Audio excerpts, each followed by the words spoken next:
আসসালামু আলাইকুম, welcome to basic programmer YouTube channel JavaScript basic to advance core কোর্সে। আজকে 14 নম্বর পর্বে আমরা আলোচনা করব জাভাস্ক্রিপ্ট ফাংশন নিয়ে।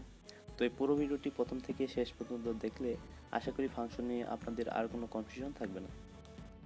ফাংশনের মাধ্যমে জাভাস্ক্রিপ্টের ব্লকসগুলো তৈরি করা হয়, যেটি জাভাস্ক্রিপ্টের অন্যতম ফান্ডামেন্টাল। ফাংশনগুলো হচ্ছে জাভাস্ক্রিপ্টের একটি মেথড, যেখানে একগুচ্ছ স্টেটমেন্ট থাকে এবং কিছু কাজে নির্দেশ করে এবং সেই কাজগুলো সম্পাদন করে আমাদেরকে ভ্যালু প্রদান করে। জাভাস্ক্রিপ্টে ফাংশন লেখার জন্য প্রথমে ফাংশন কিওয়ার্ডটি লিখতে হয়, তারপর একটি ফাংশনের নাম লিখতে হয়। এরপর আমাদের প্রথম বন্ধনী ইউজ করতে হয়। প্রথম বন্ধনীর ভিতরে আমরা প্যারামিটার লিখতেও পারি অথবা প্যারামিটার নাও লিখতে পারি। যদি আমরা মাল্টিপল প্যারামিটার লিখি তাহলে প্রতিটা প্যারামিটার পর কমা ইউজ করতে হবে। এরপর আমাদের স্টেটমেন্টগুলো লেখার জন্য শুরুতে এবং শেষে কার্লি ব্র্যাকেট ইউজ করতে হবে। জাভাস্ক্রিপ্ট প্রোগ্রামের ভিতরে আমরা ফাংশন কল করতে পারি। এছাড়াও ইভেন্টের মাধ্যমে বাটন ক্লিক করে আমরা ফাংশন কল করতে পারি।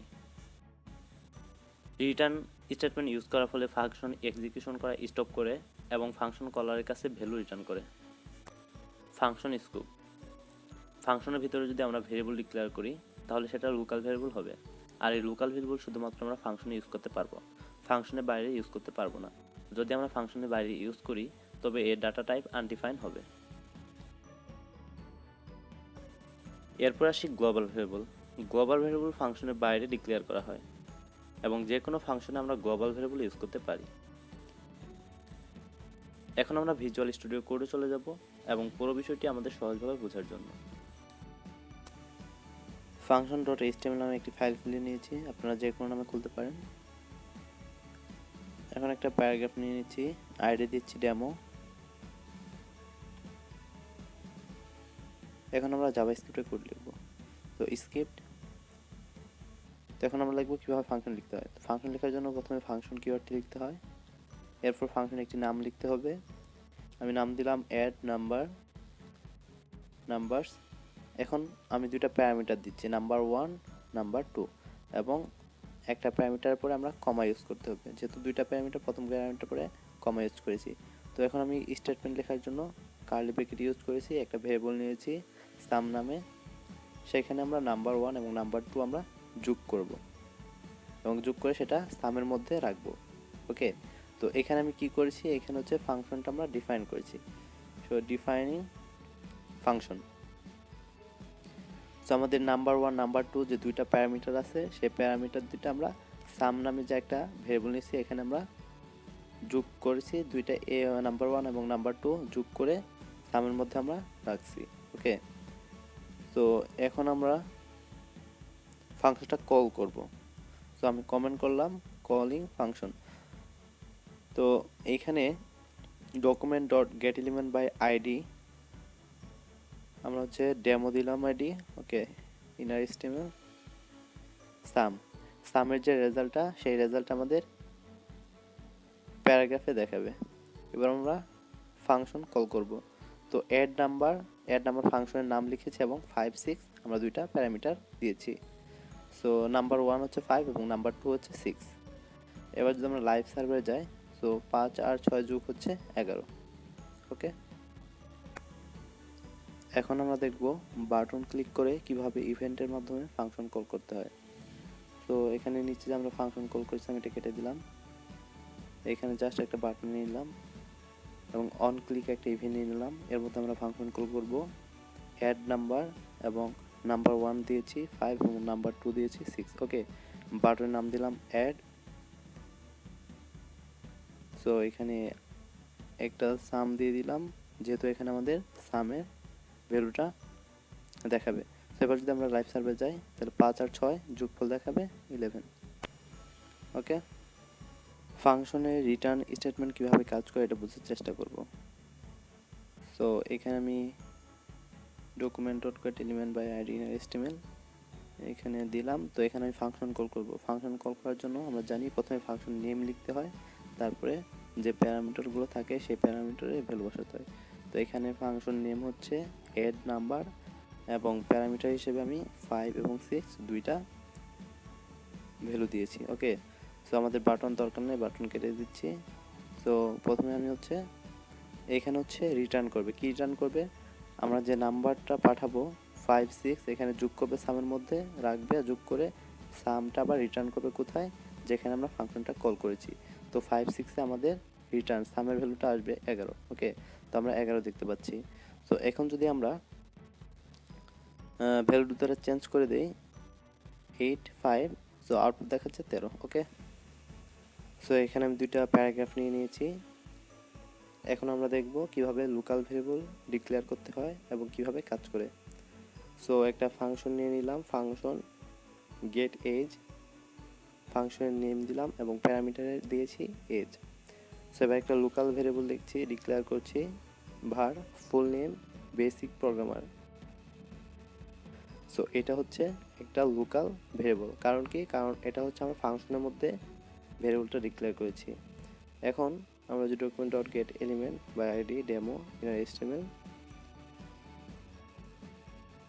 So full name the basic programmer, এটা হচ্ছে ফাংশনের মধ্যে লোকাল ভেরিয়েবল। এটা প্রথমে প্রিন্ট করবে, তারপরে ইজ, এরপরে এজ অর্থাৎ বেসিক প্রোগ্রামার ইজ, তারপরে একটা বয়স প্রিন্ট করবে এজ ইয়ার্স ওল্ড। সো এটা কিন্তু আমরা ফাংশনের মধ্যেই এই লোকাল যে ভেরিয়েবল ডিক্লেয়ার করেছি সেই লোকাল ভেরিয়েবলটাকে আমরা কল করেছি। সো এখানে আমাদের the name, the full name variable can used here okay. So এখানে আমরা লোকাল ভেরিয়েবলটা আমরা ইউজ করতে পারবো, কিন্তু এই ফাংশনের বাইরে যদি আমরা এই ফুল নেম আমরা ইউজ করতে পারবো না, এই ভেরিয়েবলটা লোকাল ভেরিয়েবলটা আমরা ইউজ করতে পারবো না। ওকে, সো এখানে যে ডেমো 1 নামে একটা প্যারাগ্রাফ ছিল সেখানে আমরা ফুল নেমটা দেখতে চাই। সো এখানে আমরা কি দেখতে পারবো না, the full name variable cannot be used here। ওকে, আচ্ছা এখানে হচ্ছে আমি ফাংশনটা কল করে নিই। তো ফাংশন আমরা হচ্ছে একটা বাটনের ক্লিক করে ইভেন্টের মাধ্যমে কল করব। ওকে, সো অন ক্লিক একটা ইভেন্ট নিয়ে নিচ্ছি, ফাংশনের নাম হচ্ছে গেট এজ, ভ্যালু দিচ্ছি, প্যারামিটারে ভ্যালু দিচ্ছি 23 এবং বাটনের নাম দিচ্ছি কল ফাংশন।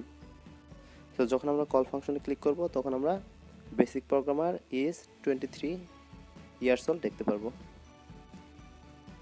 ওকে, এখন আমরা গ্লোবাল ভেরিয়েবল কিভাবে কাজ করে এটা বোঝার চেষ্টা করব। সো আমাদের যে লোকাল ভেরিয়েবলটা ছিল সেটা যদি আমরা ফাংশনের বাইরে গিয়ে লিখি, সো এটা হয়ে যাবে গ্লোবাল ভেরিয়েবল।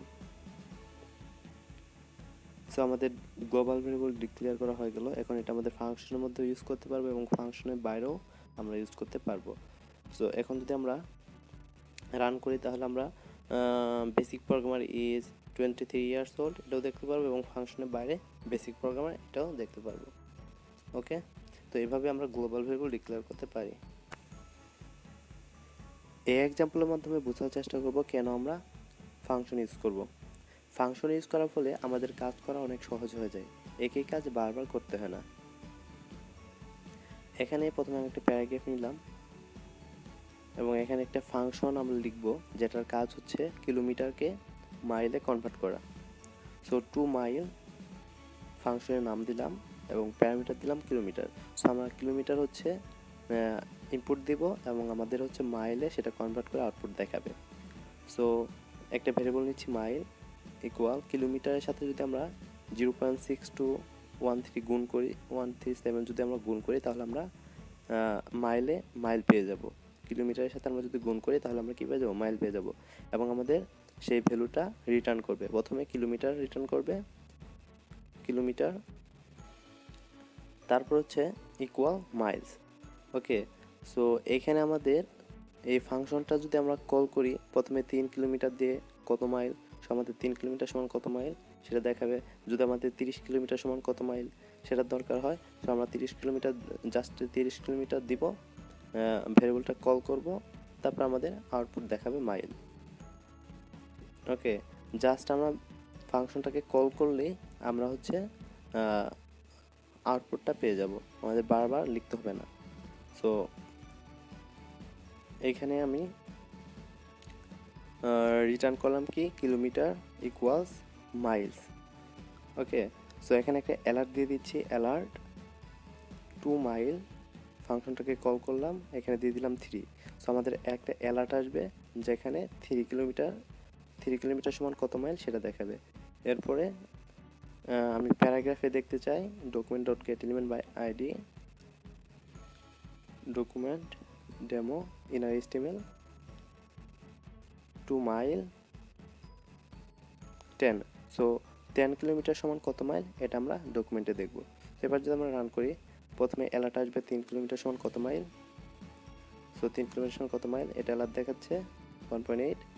এরপর যদি ওকে প্রেস করি তাহলে আমাদের ডকুমেন্ট দেখাচ্ছে 10 কিলোমিটার সমান কত মাইল। সো আমাদের যদি দরকার হয় এবার অ্যালার্ট আকারে যে 30 কিলোমিটার সমান কত মাইল, সো প্রথমে 3 কিলোমিটার সমান কত মাইল এটা আসছে, এরপর ওকে দিলে 30 কিলোমিটার সমান কত মাইল, এরপর আমরা দেখছি 10 কিলোমিটার সমান কত মাইল। ওকে, সো এইভাবে আমরা কাজ অনেক সহজেই কাজ করতে পারি, বারবার একটা ফাংশনকে কল করে আমরা আউটপুট পেতে পারি। তো এই ছিল আজকের ভিডিও, আশা করি ভিডিওটি ভালো লেগেছে।